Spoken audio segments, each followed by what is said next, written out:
Good morning, beautiful people of northeastern Pennsylvania, and everybody else who is starting to hopefully follow along the journey of the NEPA Rattlers, uh, Coach Mike Dixon, and myself, Jordan Montesano here. Excited for episode 3, starting to figure this whole podcast thing out. Hopefully, everybody had a great weekend. I know we had 3 tournaments the past 10 days. Absolutely ridiculous schedule. But the reason we do that is just to get our boys playing and then give everybody an opportunity to then still enjoy summer, but also more importantly, give everybody time to go to prospect days, showcases, maybe play for different teams, or maybe their high school team does a tournament or has a league. But also very, very important that they spend time with their families. It is summer at the end of the day, and they are still kids. So it's very, very important that we have balance. We try to get a lot of our stuff done in June and early July, and then give the boys time to develop and see who does what in their own time. You know, who's gonna come back in the fall an absolute beast? Who's going to set up pretty much a mini practices in their backyard or wherever they put in their work, and come back an absolute dog, and come back in the fall and just like eat kids up, and who is truly motivated. Last week we were hyped. We were building a lot of momentum. Excited to share my story, and this is kind of almost turned into more of like therapy for me, almost to get all of this off of my chest. I used to always like hold everything in, and I never believed in like talking to anybody or sharing my experiences with anyone, really. I was kind of like that standard stereotypical dude that was just like, don't show emotion and keep it all in, and that's not healthy. I've learned that is not healthy. That is not the way to live. That you don't have to live life that way, and that keeping all of your emotions bottled up, and all of your feelings and your opinions just inside just builds up, and then it eventually is going to explode, and usually happens at a bad time, or in a situation that doesn't even deserve or warrant that amount of eruption due to all of that buildup, if that makes sense. But anyway, good morning. Weather has been pretty great, so that's good, because northeastern Pennsylvania weather in the winter is not the best, and miss the Maryland weather for sure. But it was exciting time for us here in the lacrosse world. We are trying to. The goal of what we're trying to do here, and why we moved here, is to develop and create an elite and a true elite lacrosse program. A true elite lacrosse program. So episode 3, week 3 of the morning spill, we're heating up. It is heating up right now. Summer's heating up. Our program's heating up. Emotions are heating up. Opinions are heating up. And it's time to take care of business, pretty much. And pretty much what we have to do is make our mark on what kind of program do we want to be. And in a perfect world, we would be able to bring in a lot of coaches and have a lot of support. But it's just unfortunate that due to lacrosse being a newer sport here, and myself being not a local person to a small community, like a local proud community, which is great, but not really so much accepting of outsiders, especially outsiders that are like young, motivated, and like loud and passionate. Like we kind of just showed up out of nowhere, and now like we're on the scene. So like all the people that have kind of like been the lacrosse people, I don't know. I don't think they necessarily like it, or I don't know what's going on, because I haven't really found the support or like, I'm all for like, hey, let's all do this together. I'm, trying to get everybody on board, trying to get everybody to work together, and it just hasn't worked out, and that's okay, and that's life, and that's why there's a McDonald's and a Burger King and a Wendy's, and so it's okay. So it's all good, but like we tried, so now it's like, okay, now we have to make a decision of what we want to be. Do we want to kind of have a bunch of teams and service everybody? That was like the original plan, right? That was like the original plan, but it's the main people it's Coach Dixon and myself, and Greg Fisher does a great job when he's here, and he's phenomenal, but he's also an aspiring, brilliant, intelligent young man is still in school, still playing in college, so he can only give us so much. And then we have other people that are like, we need to figure out how we're going to move forward. So we're heating up right now. It's an important time. This episode, last week we talked about getting into the 3-key tree and getting into how we built it and how we implemented it. But we're gonna have to push that back just because there's just so much I want to talk about with what happened. 3 tournaments in the past 10 days, end of the summer season for our middle school boys, and our oldest high school boys finally played to our potential, and we went. In this last tournament, we won 2 games, lost 0, and tied 2. But if we won either one of the games that we tied, we would have been playing for a championship. Not that that matters or anything, but I think the boys deserve it because they've been working so hard. But I'll get into more of that later. But for as far as what we want to do now is it's almost impossible to stand behind our product if Coach Dixon or myself can't be with that team as much as possible. So it's like, all right, if we want to be elite, and we have some guys that are really really working hard. So it's like, let's figure it out. Let's really be elite in the top. And we want to compete with the top 10 to 15% of club teams in the country. That's a goal. And when we talk to the boys collectively, that's what they want. And if we want to put Northeastern Pennsylvania lacrosse on the map and compete with all the other areas, then we need to press forward with the top tier guys, and the guys that are putting in the work outside of practice, the guys that listen to the coaching and apply the coaching that we're giving them. It's not fair to keep trying to grow the game with people that aren't meeting those standards. And it's you have to stick to the standards, and the standards of the program now have to go to the next level. So we're going to move into the fall. We're doing a 22-23 team. We're going to take 22 max on a roster. So we're going to take the best 10 to 11 players from each class from the whole area. So we'll do a 22-23 team, a 24-25 team, a 26-27 team, and a 28-29 team. And we're looking forward to tryouts, and we're very very excited about it. And it's going to be an exciting time, and it's the hardest part though is going to be, not having another team, or not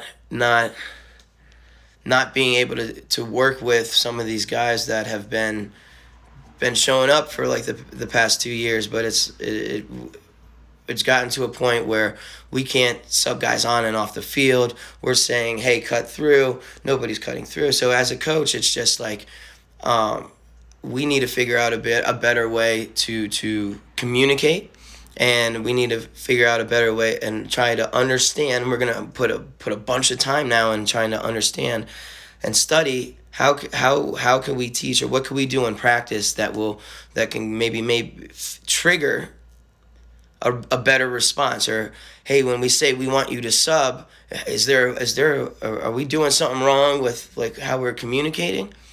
But then we watch all these other elite teams at these tournaments, and their coaches are saying the exact same thing that we are, but they say it once and it happens. And we're Coach Dixon and myself are exhausting all means to like sub guys on and off the field and get somebody to cover somebody else. So as a coach, I definitely hit like a wall this past week, because we definitely we have kids showing up, we have everybody making eye contact, saying yes sir. So this is what we wanted to do. What I wanted to do with the morning spill is give people an opportunity to see like an uncut raw, like other people have podcasts and do things and like edit it and like will cut it and do multiple takes per se. And it's just like, I just want everybody to see like an honest raw, like what a coach who like I'm trying my hardest. We're trying our hardest. We're studying. Come home, we immediately put on PLL and like studying and like listening to morning motivation every morning, like when I wake up, like trying to better myself. I found like the most important thing is to like always be working on yourself. So that's what I've been doing. And I've just been sharing my experiences with my players and my program. And it's like some of the kids are getting it and flourishing. And then some kids who have been playing lacrosse for years and have been in the program for years, like it's still not clicking. So it's just like, how do we make that work? And that is like the challenge as a coach. So as we're developing, you know, I'm 31, but I've been coaching for 11 years now. So it's like 11 years in.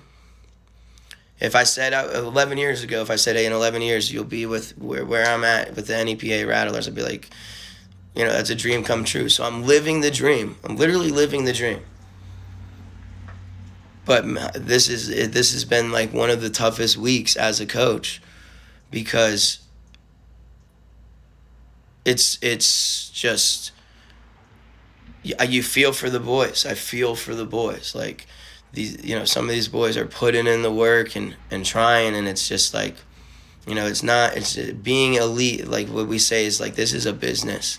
Like you right now, even like our younger kids, it's like, if we want to be elite and compete with the top 10 to 15% of people, we have to do what they do, and we have to take this seriously right now. If you want to be recruited eventually to play Division I or Division II or Division III high level, like the top of the top, you need to take this serious like it's a job. It has to be a job for you. And some people are not understanding that. And so that's tough. And it's like, all right, if we want to compete with the top 10 to 15% of teams, that means that we have to take the top 10 to 15% of people. And that means that 90 to 85% of people aren't going to be able to keep up. And that's like something I'm struggling with. And, you know, it's just been tough conversation after tough conversation, and it's not going to get any easier here, but for the kids that are working and putting in the work, it's starting to show. So it's like bittersweet, because it's really cool. So recap of 3 tournaments, 10 days. Last week we talked after the first. The girls killed it. They only had 2 tournaments, so they killed it last weekend, and now this weekend again, once again, playing some really good teams. They got a shutout, got a bunch of wins, big wins, some great film. So we're really excited once again to have Coach Sarah work with the girls and her coaches and the players on getting film together for them, using our online recruiting platform to help promote and communicate with colleges and college coaches. And I think things are going to blow up for Coach Sarah and the girls program this fall, because, I mean, the word is definitely out about the NEPA Rattlers girls. They're kicking butt. They're the real deal. If you missed out this summer or missing out this summer, great opportunity this fall coming up. So stay tuned for tryout information. The girls' summer is over. We do have our skill advanced position clinics coming up for both boys and girls And then we also have our summer camp coming up. So obviously we're still putting in the work, but no more tournaments for the girls this summer. Fantastic first official summer for the girls. I know last year we kind of rushed everything together. It was more of like, let's get the ball rolling. But now this year we had a legit off season and preseason with a good amount of practices, and you got to see what Coach Carey and Coach Sarah can do, and all of our girls coaches. But it's really, really cool to see. They are working their tails off, and they're doing it the right way. So that's awesome, and we appreciate that. And then the boys side, like I said, we had our first ever national team tournament. Obviously, when you go to play at that level for the first time, there's going to be some growing pains. We're still experiencing our growing pains and our growth now, 2 years in. But that was the legit, I would say top 10 to 15% of club teams were there. Not the top 1 through 10, not the best of the best, but definitely some of the best players and top players and top commits were there, and we learned. We got beat up pretty good, but we needed to see that, and our players need to know this is what we're talking about in practice. Our players need to know, like, you can't just say, hey, this I wanna go play D1, coach. It's like, okay, well, this is who you're going up against, and you just got your teeth kicked in. We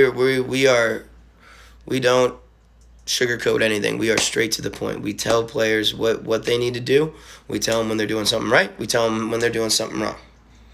And if we tell them something 3 times, we're really going to get on them of, why are you not listening? Hey, we've told you this 3 times. You haven't done it. Every time I said it, you said, yes, coach, I understand. But yet you're not applying it in the game. This is a problem. And some people can't handle that. So then it's like, okay, readjust, change your approach. Got it. But is that fair to the other 8 guys that are putting in the work and applying the knowledge? I mean, I couldn't tell you the amount of first-year players that have only played for the Rattlers that are now flourishing because they're starting to figure out and they're applying the coaching. It's really cool to see. But then there's other guys that have been playing for 5 or 6 years, but maybe have developed bad habits or think that they know, and they're kind of plateauing or stuck in neutral. And these guys that are brand new and athletic and understand how to apply coaching and listen to their coach, and it's only like their first year playing, and they're starting to elevate at a rapid rate. So that's where it's getting tough. It's getting tough. But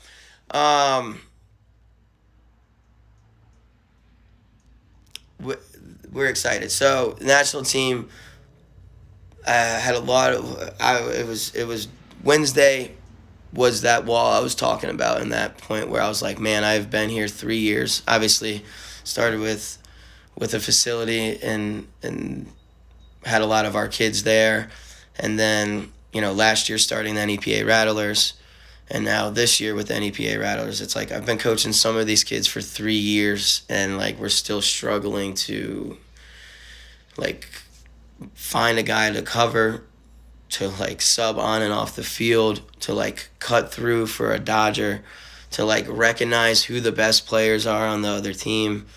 And it's just like, is it me?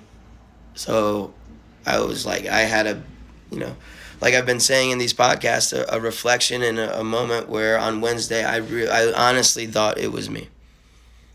And it was like, I am the problem once again. Like all this stuff I'm doing, another conversation where I was like, all this stuff I'm doing and talking about isn't working. And I doubted myself. It was a bad day. And, everybody talks about the good days or just says I'm having a bad day. Well, this is what was going on in my head during a bad day. Am I good enough? Like, what am I doing here? I've given these kids everything. Like, there's days where I won't eat, I won't sleep. I'm like, because I'm working, like coaching 15 games in a row. And it's like, am I the problem? Am I teaching them, like, why are we not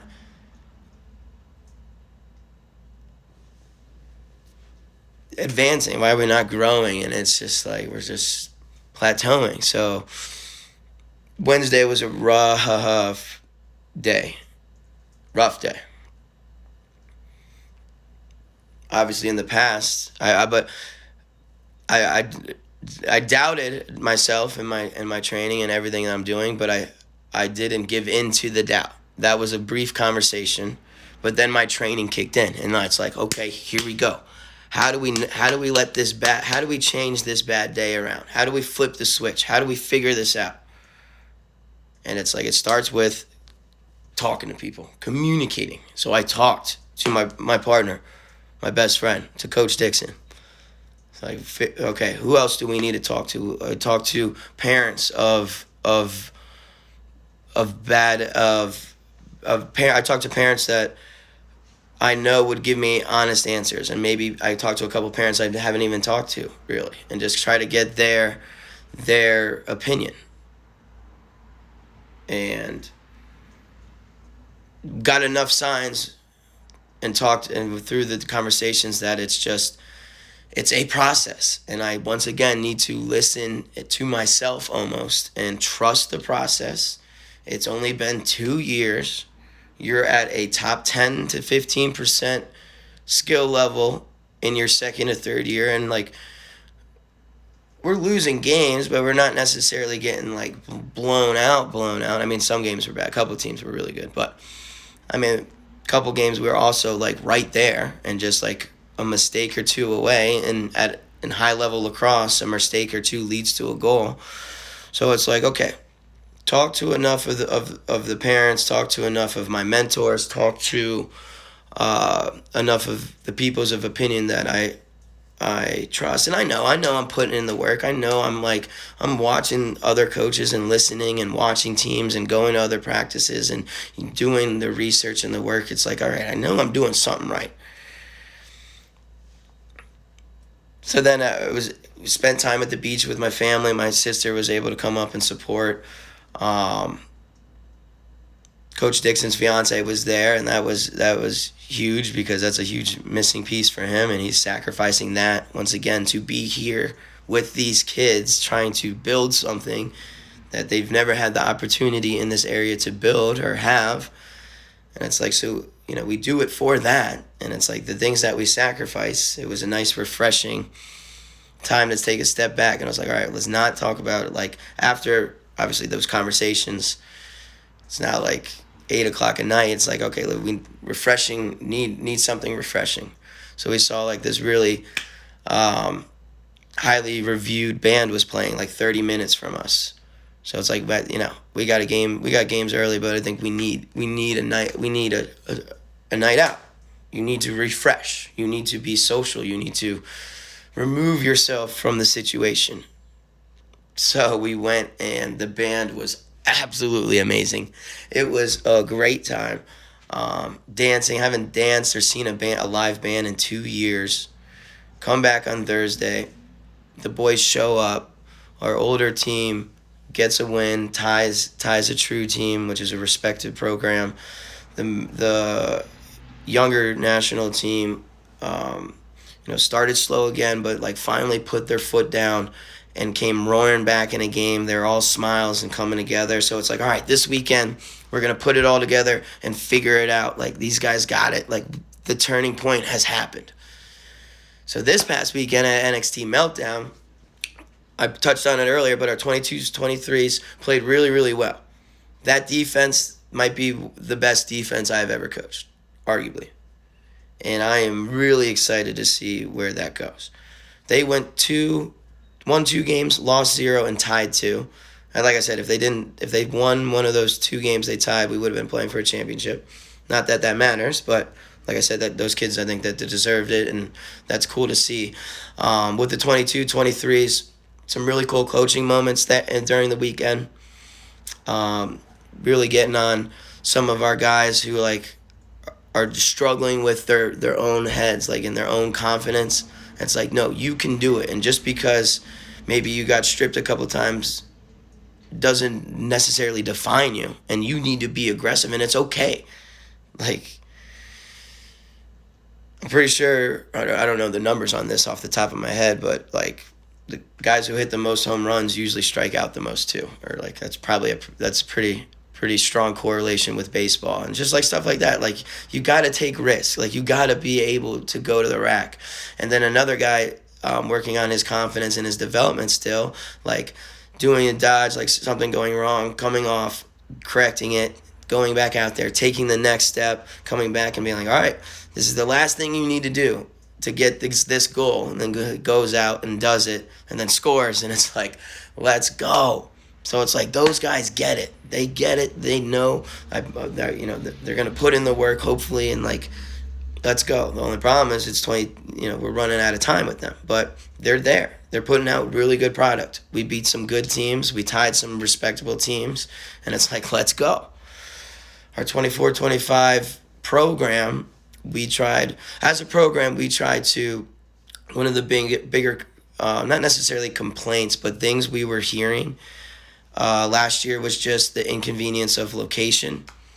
So with our numbers growing, we tried to make everybody happy and tried to a Scranton team and a Wilkes-Barre team. Well, it only actually worked out for our 24-25 age group that was actually a thing.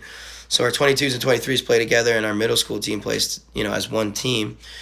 And the 24s, 25s, we had enough to do a Scranton and a Wilkes-Barre. Well, obviously that dilutes the talent, though, because we have half of our, some of the better players live closer to Scranton. Some of our better players live closer to Wilkes-Barre. The difference in location of practice is about 20 minutes. So it's like, obviously that's where we went wrong, and moving forward we're going to just have to practice. We're practicing at one location as one team, and now we're going to have an elite and select for the 24-25s. But you look at the 24-25 Scranton team, won 2 games, lost 2 games, and played really, really well, and are starting to build momentum. And then the 24-25 Wilkes-Barre boys only won 1 game, lost 3, and it was kind of like not necessarily doing the things we do in practice, and it's just like tough. So it's like, all right, how do we implement, how do we figure it out? And then our middle school program really showed toughness this summer. I mean, we fed them to the wolves, and that's how we believe we get better. Our middle school team played the best teams in the country this summer. Didn't win a game, but throughout the summer just communicated with our middle school guys. And then we also had rising 5th graders on our playing it, at the 26th level, which is the rising 8th grade level. We had rising 5th graders, 6th graders, 7th graders, and 8th graders. And we were playing guys that listen and want and are applying the things that we're coaching.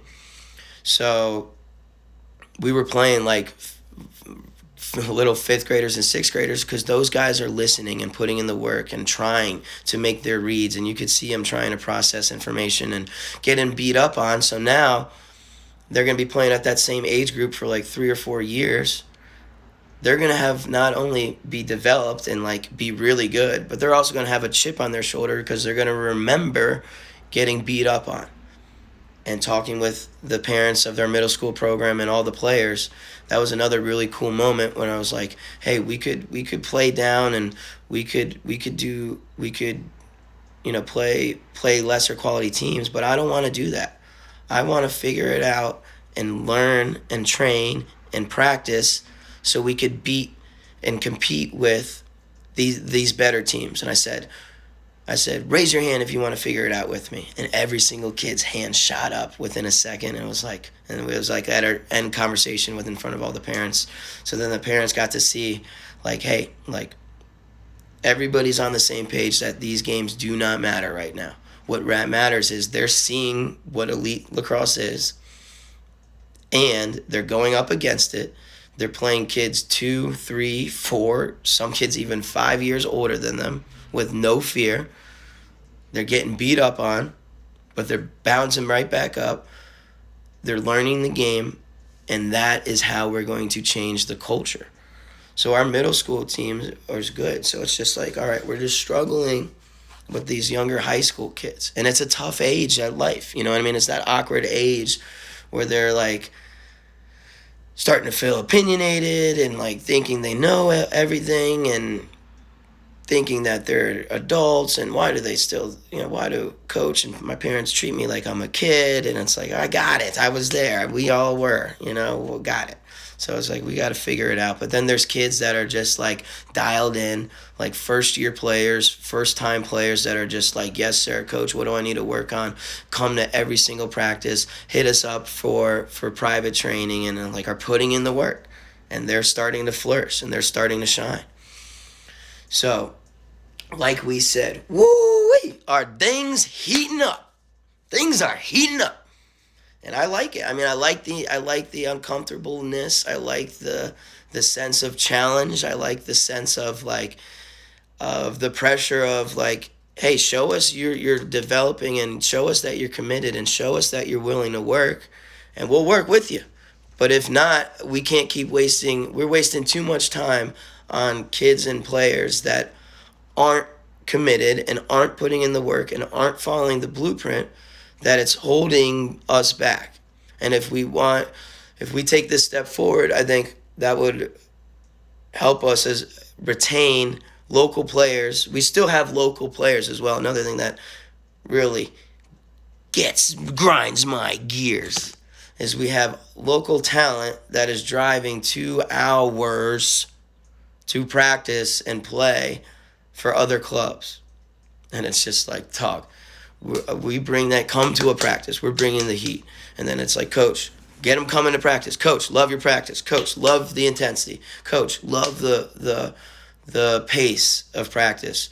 But the skill level, it's gonna hold me back. I need guys around me that could play. Okay, I understand. Give me a couple years. Let me get these guys developed, and then let's go to bat and represent the whole area. So it's like, now we need to take that next step. And if you're not following the blueprint, if you're not committed as, enough guys to roster a team at each age group, if you're not as committed as these guys that are doing it, then we can't keep, picking up the slack for you, because we'll find kids who want to work. We'll find kids who want to follow the blueprint and who want to have the dream of playing high-level Division 1, 2, or 3, or NCJ or NJCAA. Like, let's go. Let's go. It is go time. I've been here 3 years. Coach Dixon's been here almost 1. It's like, all right, what are we doing? We maybe we don't have the right people. We need to find different athletes. So we're going to be out looking for athletic, sport-minded people. Like, sport-minded people. Lacrosse is an easy game. It's a game of numbers, like most sports are. There's ways to easily create positive numbers in your favor in the game of lacrosse. And if you teach reads and reactions and anticipation defensively, it's pretty easy to excel. So we need to figure it out. We need to excel, and we need to implement taking the next step to truly becoming elite. And unfortunately, that might not include everyone, and that is going to be so hard for me. It's going to be hard for me, but it's going to be what's necessary. So, things heating up, I'd say. How I dealt with it, the mental thing, the old me would have maybe like imploded on Wednesday during that national tournament when things were not like working out. I the reason why is I thought we were ready. I thought we've been ready a couple times with teams I've coached. I thought my high school team I coached was ready in the district championship. We were not. I thought we were ready for this national team tournament. We were not. I'm getting humbled and I'm getting knocked down, but I'm not staying down. I'm getting right back up. You got to get back up. Brush yourself off. Figure it out. I'm trying to figure it out. I'm trying everything. I'm reading. I'm listening. I'm trying to learn, trying to grow, trying to figure it out.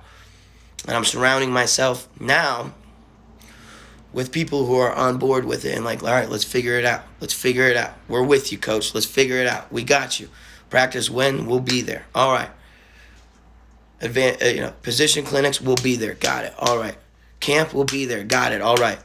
Private training, individual training sessions, be there. Got it. All right. Like running on my own, working out, hitting the gym, hitting the weights, getting my core solid. Got it. On it. Good.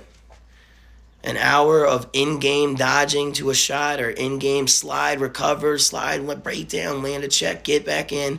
This guy's really good. This guy's a lefty. He's rolling back. Like, okay, how do I force the roll back? Oh, boom, double, okay. Like, this kid is looking to pass. I'm in. I'm going to, like, bait this pass, pick it off, push the fast break. Like, that is what we need.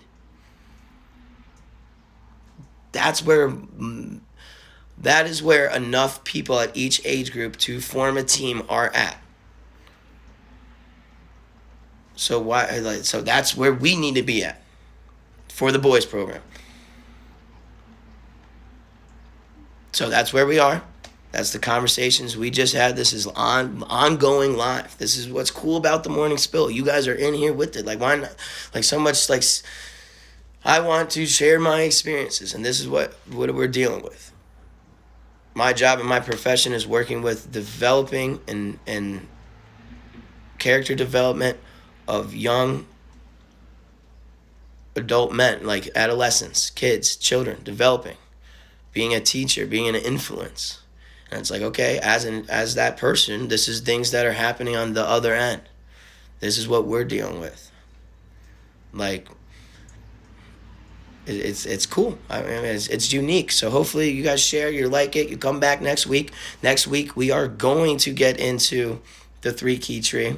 We are going to get into like how we came up with it and how we teach, and then how we implement it in our culture, between the 3-key tree of head, heart, hustle, and the 3-key tree of living life in 3D, dedication, discipline, and delivery, and everything we do on and off the field, baby. It is a grind. Ladies and gentlemen, it is not easy. If it was easy, everyone would do it. There's a reason why there's such a prestige behind going and earning a college scholarship.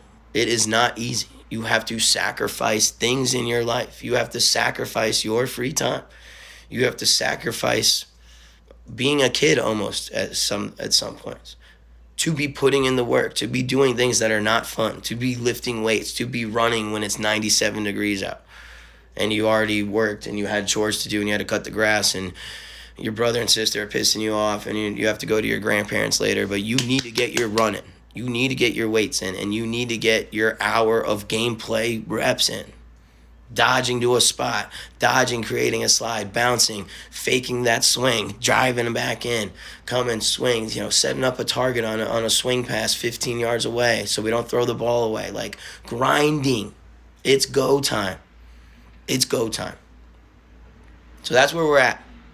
I'm excited. It's an interesting time. It's a weird time, but it's a time of growth. And growth is uncomfortable. And that's why it's so hard for people to grow and challenge themselves, because it's uncomfortable. It's an uncomfortable vibe right now, but in the same time, we haven't performed the way we performed at a tournament as well as we did this weekend ever. This past weekend, boys and girls played the best they've ever played. And yet we feel like this weird uncomfortableness. Because we're growing, and it's uncomfortable. And it's not for everybody. And it's okay that it's not for everybody. So, hopefully you guys enjoy what we're doing. This is great stuff. It's raw, it's uncut. It's it's the Coach J way. That's how I am. I just am honest and real. And I think that's how you get the best results. In order to be the best, you got to beat the best. In order to beat the best, you got to train harder and better than the best are training. So when I talk to kids from the other team and it's like, yeah, I train 5-6 days a week. I work out 3 times a day. It's like, okay, you guys got to do that as well. Like, we need to be doing that. And if you're not doing that, we can't hang out with you anymore. Because like I said, there's too many of us. There's enough to field a team at each level with kids that are doing that for us to still hang around with people that are not and think that this is going to happen. It's just not. A college opportunities, sure. Will you be able to play in college? For sure. But not at the highest level. The premier programs, no, you won't. And that's a hard truth. It is a hard, uncomfortable truth. And we're having these conversations right now, and they stink on ice, but they need to be had. We'll get back on track with the 3 Key Tree, like I said, next week. Next Monday, check us out, 8 a.m. Share the morning spill. Talk about it. It's cool. Love you guys. Let's get to work. Let's become elite. And let's go to the next level, baby. Have a great week. Peace and love. Happy 4th of July to those, for everybody. My favorite holiday, 4th of July. Love it. Good times, fireworks, family, fun. 3 Fs, 3 Key Tree. I just do it naturally now. Fireworks, family, fun. There's a 3 Key Tree for 4th of July.